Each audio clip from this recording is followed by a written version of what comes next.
Welcome to Dune Club Session 12, and congratulations for making it all the way to the end of the book with me. Cheers! For this session, you should have read pages 710 through 794. Now for the recap. Previously in Dune, together Paul Atreides and his mother Jessica have survived the Imperial treachery that toppled their great house by escaping into the deadliest desert in the universe and allying themselves with the native people, using every bit of their strength and cunning, with each earning their right to be accepted as a true Fremen among the tribe. Both mother and son are reborn, and in turn each of them see the birth of their own children on the desert planet they now call home. In the 3 years since the Harkonnen coup, Paul has wielded the Fremen against the might of House Harkonnen, and spice production has taken a dive. Knowing the Guild will not let this fact go unchecked, Paul feels the pressure mounting, but his prescient vision is limited. To secure his victory against the Imperium, Paul takes the water of life to become what he may be, the Kwisatz Haderach, the universe's super being. In Session 12, Paul has been in a death-like state for 3 weeks after taking the water of life.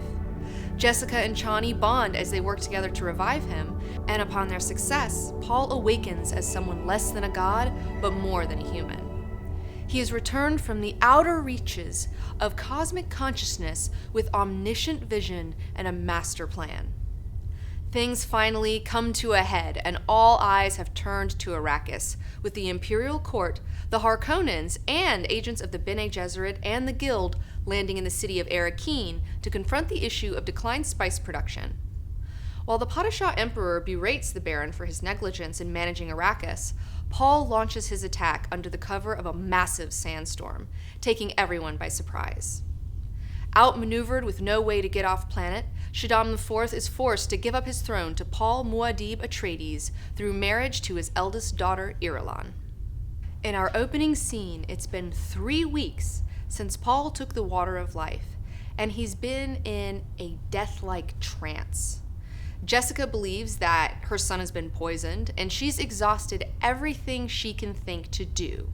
And the other Fremen think that he's dead and that she's just being weird about it, and so she calls Chani up from the southern reaches in her desperation.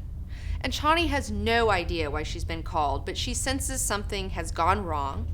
And when Jessica finally tells her what's up, and Chani finally sees Paul laying there looking like a corpse, the younger woman is upset by the idea of the death of her lover and immediately thinks of the well-being of their son Leto. And in that moment, she realizes that Jessica has already been in this position when her Duke was killed and she fled into the desert with her son.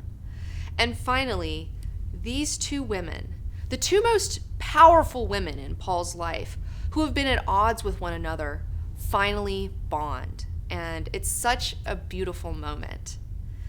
So now it's up to Chani. She focuses all of her awareness on the problem, and knowing how crazy her man is, she suspects he's taken the water of life. She commands Jessica, a Reverend Mother. Commanding a Reverend Mother is crazy, but she does it. She's like, go get a bag of the raw water of the Maker. Jessica's like, whatever you need, I will do it, no problem.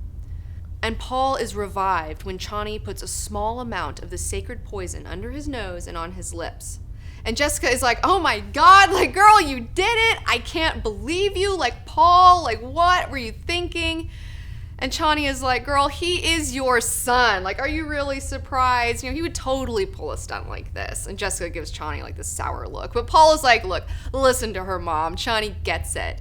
And even though you Bene Gesserit think you know what a Kwisatz Haderach is, one who can be in many places at once, you have no idea. I've been in more places than you can even imagine. And then he realizes, oh shit, what time is it? And Jessica's like, it's been 3 weeks and I've been freaking out this whole time. And he's like, oh, whoops, I thought I was only out for a moment. Then Paul dips his hand in the ewer and swallows a whole handful of the poison and grabs his mother. And since she took a sip earlier when they thought they needed her to catalyze it, On contact, their two separate awarenesses become one. And it's not soft and gentle like it was with Ramallo or with Alia. This rapport is terrifying. Paul forces Jessica to take him to that place the Reverend Mothers cannot look before breaking contact with her. Jessica is dazed, and Paul comes back explaining that he's just seen into the raw, ancient forces that are ground into us at a cellular level.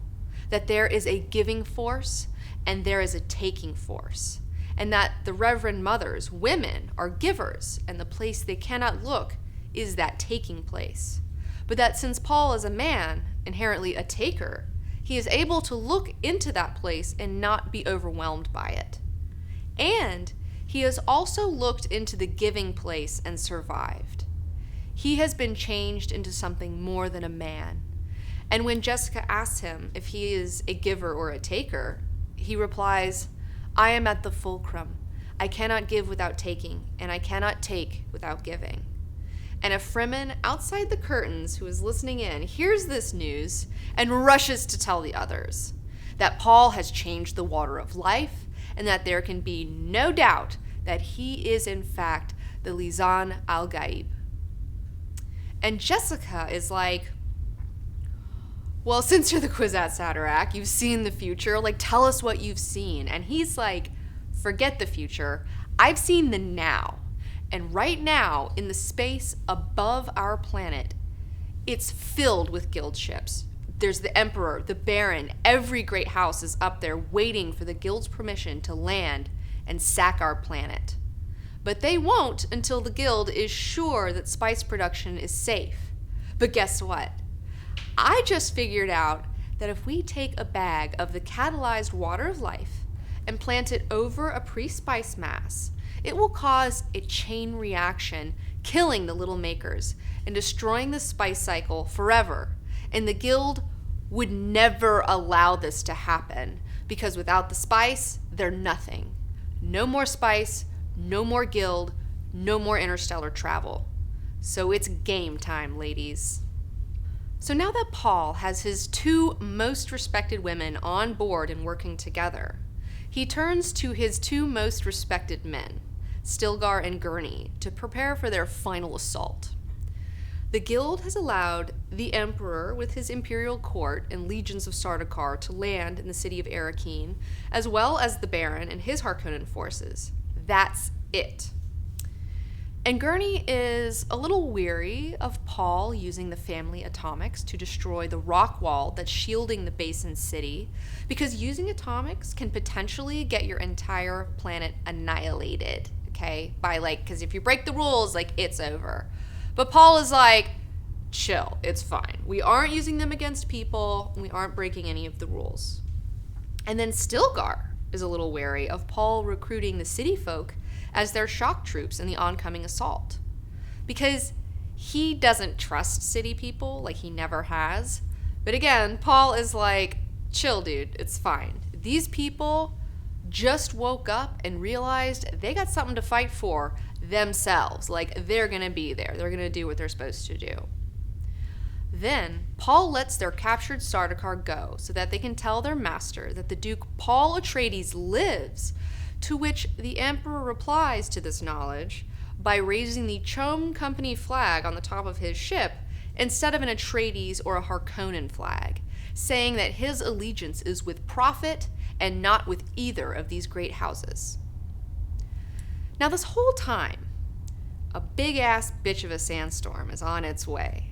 And when it finally hits, Paul gives the signal, Gurney triggers the atomics, and the shield wall is breached. It's go time.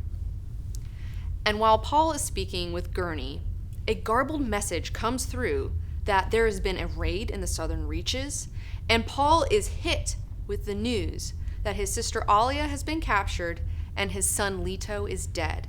And just like the death of the Duke and the death of Liet Kynes, again we see another death that marks the eve of a new beginning in Paul's life.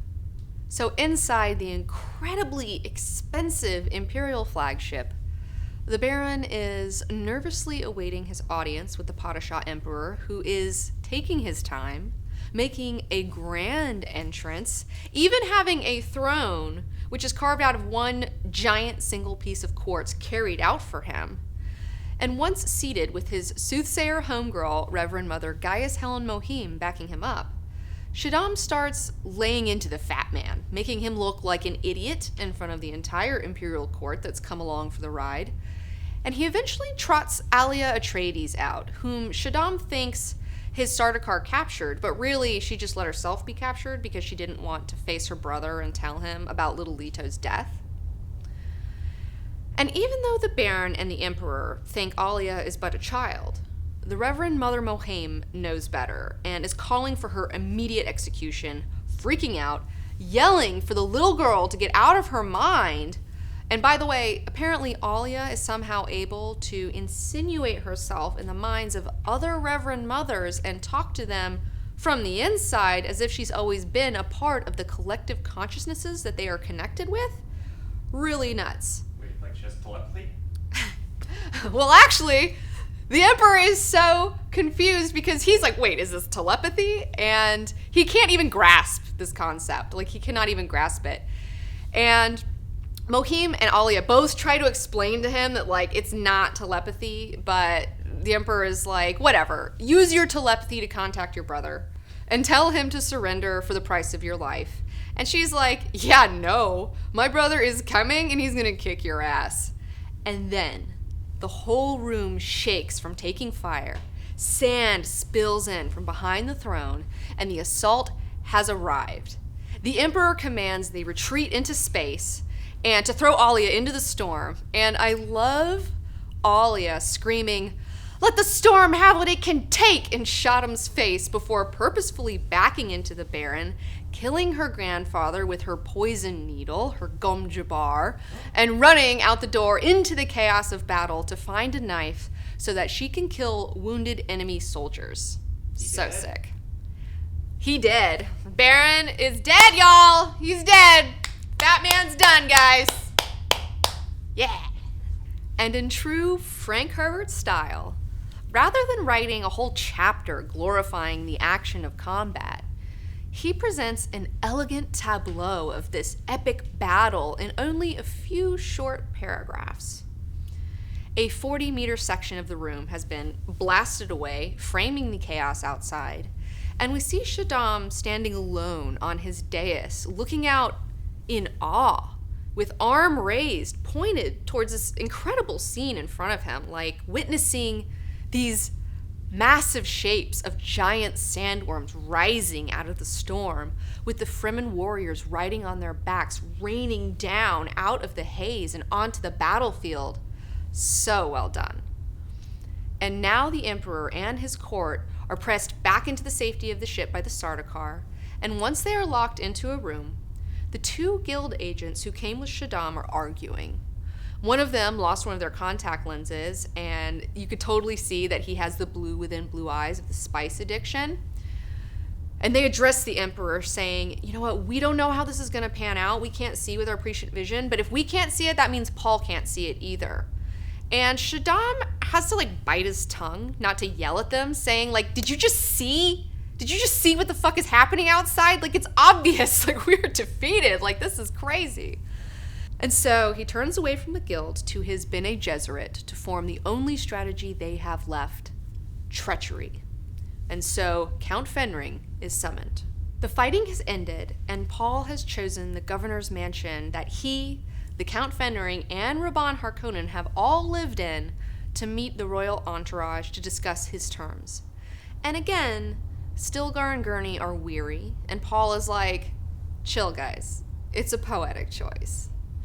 And while he's waiting for everyone to show up, he gets a message in his time sense from his sister. Alia has somehow placed her message in Paul's memories of the future, where only he can hear them, and she tells him that she's killed the Baron. And Paul is, like, taken aback by this stunt. I mean, even he's like, whoa, like, I don't even know how my sister is doing this. This is crazy, but whatever, okay. And before Stilgar can tell Paul that they found the Baron's body, Paul is like, I already know you found the body, because Paul's Kwisatz Haderach vision of the now is essentially omniscient. And this admission of omniscience makes a true believer out of Stilgar, which makes Paul sad because he doesn't want to be worshipped by his friends. He wants to be friends with his friends. The crushing loneliness of being somewhere between a man and a god sucks. It's kind of like how Superman is Superman, but he still wants to have the human experience, and it's why he chooses to go around as Clark Kent, even though he totally doesn't have to do that, but he does it because he wants to connect with others, because sharing your journey through life is beautiful and necessary, and you can't truly connect with someone who thinks you are some holy being above them. To connect, you must be on the same level. Now Jessica enters the scene, and there is tension between her and her son. And even though Paul is sad at losing more of his humanity, he still respects his ultimate duty as the Kwisatz Haderach. And even though Jessica sought to create a Kwisatz Haderach in Paul, she chides him because she's scared that he may lose all touch with his humanity. First, they argue over Alia killing the wounded and marking their bodies for the water recovery teams, and Paul is like, chill, she's doing them a kindness.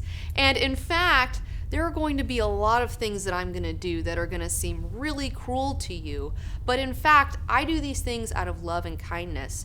I've lived a billion lives, and I know what I'm doing, Mom, so chill out. And then they argue about him marrying Irulan. Jessica has made a full 180 and is like, fuck that princess, you need to marry Chani. Don't make that girl suffer for your political schemes. Don't do what me and your father did. Don't become that vengeful ghost that I became after he died. Like, be a human being. And then Chani enters the scene, heartbroken over the death of their son. Upon sight of her, Paul finally feels the feelings of a human being through her, which is why she's vitally important to him. Chani is the only person in the universe that he can be a human with, and she's his strongest connection to that side of himself. And he greets her, he wipes away her tears, telling her that Usul, the human side of himself, promises her more children. And now enter the royal entourage, bringing with them the last obstacles before Paul can ascend to the imperial throne. First, Paul addresses Thufir, who is among them, knowing that Shaddam has given him a poison needle and has commanded him to kill Paul if he gets close enough. So Paul gets close, and he tells the Mentat, if you want to kill me, do it now. And of course, Thufir chooses Team Atreides and exposes the Emperor's needle, making Shaddam look like an asshole before dying from poison himself. Next, it's the Guild's turn. Paul is like, you guys need to tell all those assholes in space above us to kick rocks. And the Guild tries to threaten Paul with some bullshit. And Paul's like, you know what? You can chill, or I'll fucking destroy spice production forever. Killing your monopoly, killing interstellar space travel, and then we can all die a nice, slow, painful death together from spice withdrawal. How would you like that? And then they were like, okay, fine. Where's your phone? That's exactly how it went down. That's exactly how it went down. Next up, it's the Bene Gesserit's turn for a spanking. The Reverend Mother Gaius Helen Mohim recognizes Paul as a Kwisatz Haderach, and he's like, you're goddamn right I am, and then proceeds to call the Bene Gesserit order out for their breeding program that has gone on for 90 generations, the program that produced him, telling everyone about how the Bene Gesserit have manipulated the royal houses, exposing the motivation that drives the mysterious order into the light of day in front of everyone. And Mohim is like, stop. And Paul is like, chill. Your schemes may have created me, but you have zero control over this Kwisatz Haderach, so stuff it, you old bitch. And now, since Paul has bested Imperial treachery, Guild shenanigans, and put the Bene Gesserit in their place, he's like, are we done now? Can we all agree who's in control here? Let's make this transition as smooth as possible, Emperor. Why don't you let me marry your daughter, the Princess Irulan, and just take your throne?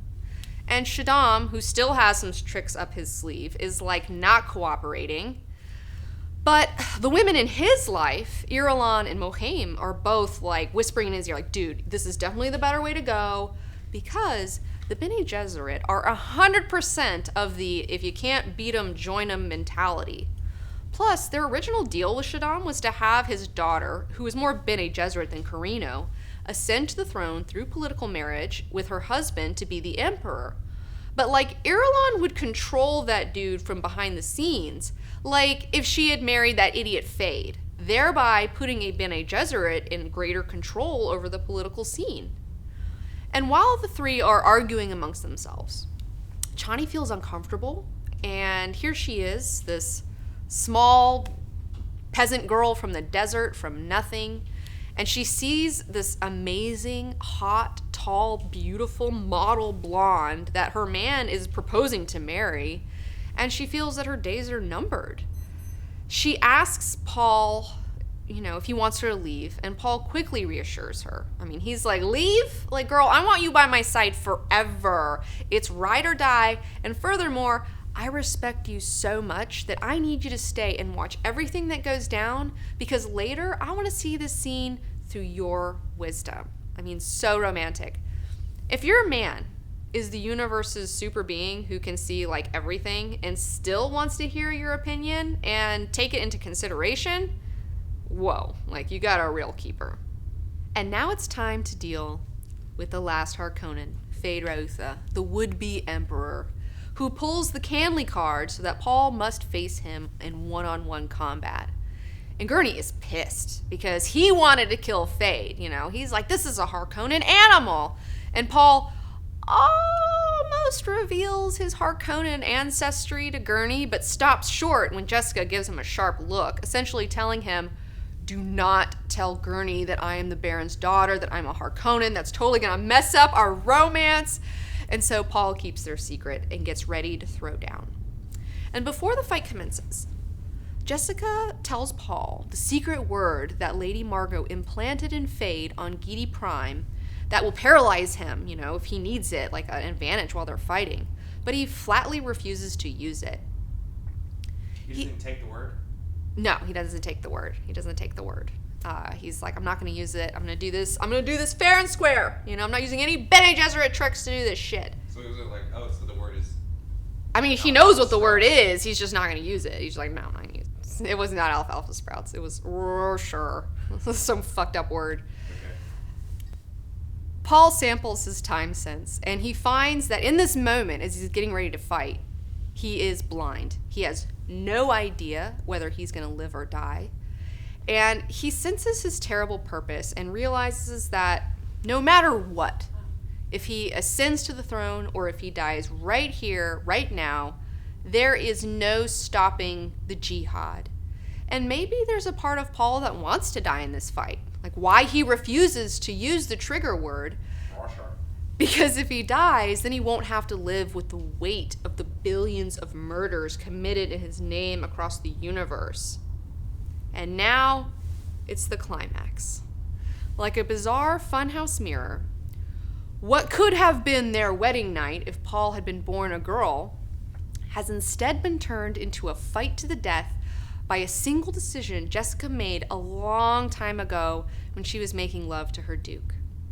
Her daughter would have potentially given life to the Kwisatz Haderach, but now, instead, her son must take the life of his would-be mate with those oh-so-precious superior genetics crafted by the Bene Gesserit. And just like in an ancient feudal wedding night between royals where consummation must be witnessed, the two strip down and go at it in front of their friends and family, with Feyd commenting how beautifully Paul dances when they start. And of course, Feyd got tricks and almost gets the better of Paul. And at that moment, every genetic ancestor inside Paul is shouting at him to use the damn word, like use it, like paralyze this guy. And Paul yells at himself, declaring, I will not say it. And ironically, by him saying that throws Feyd off, and Paul is able to overcome his opponent, tops Feyd, and slides his crysknife into his rival's brain, finishing the Canley vendetta his father started. What if they tricked him and the word really was, I will not use the word? Well, that's tricks within tricks, you know. Who knows? Bene Gesserit, they might do some shit like that. And now Paul is back to asking the emperor, are you ready to yield your daughter to me yet?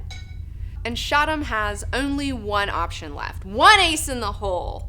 His homeboy, the Count Casimir Fenring, a man Paul has never seen in any of his visions, a would-be Kwisatz Haderach twisted by a genetic flaw, so that instead of bursting outward into the past and the future, into time and space, he grew inward. His special powers hid him from the universe instead of making him its focus. And the two men bond over this with only a look. I mean, Fenring knows that yes, he could absolutely kill Paul, but chooses not to because for once in his life, he's met an equal, a mirror person, and he cannot kill his cosmic brother, the only other being in the universe who can truly understand him. And with no other options left to him, the Padishah Emperor Shaddam IV accepts that he has been checkmated, that he will be put into exile on Seleucus Secundus, which will be turned into a paradise for him so that he can no longer create any more Sardaukar. And he asks Paul, like, okay, who's going to negotiate the terms of my surrender? And of course, Paul goes to his women and asks that Jessica and Chani do the honors. He takes all of the emperor's Chome Company holdings as dowry, putting him in charge of the imperial economy. He gives Gurney an earldom and the fief of Caladan. He gives Stilgar the governorship of Arrakis. And he asks his mother, what do you want? And she's like, I want to live on Caladan with Gurney. And Paul is like, no problem, Mom. Like, have fun. I have zero problems, you know, like, have a great time. And to Chani, he gives her his word that he will never touch Irulan, even though they will be married.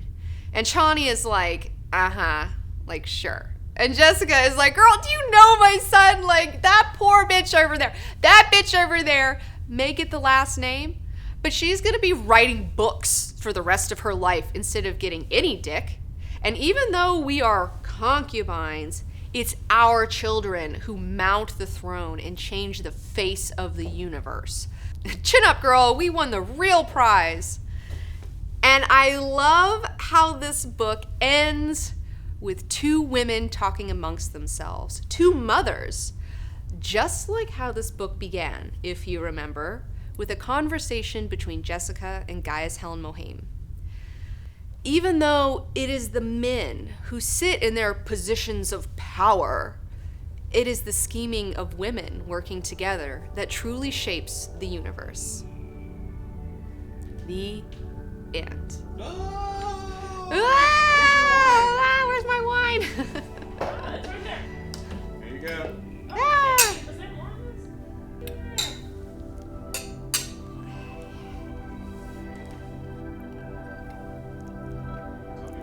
We did it, guys. Cheers again to everyone who made it to the end of Dune Club. You guys are amazing. Thank you so much for sharing this journey with me. I am so honored. And don't forget to tune in on Sundays for our live Q&A, our last live Q&A on Twitch at 3 p.m. Pacific Standard Time. What has this experience been like for you? Oh, magical. It's been a lot of hard work. It's been like so much hard work, like way more work than I originally anticipated. But it has been, I don't know, one of the most...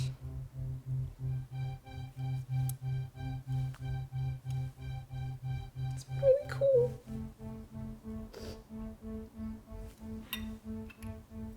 Thank you guys for doing this.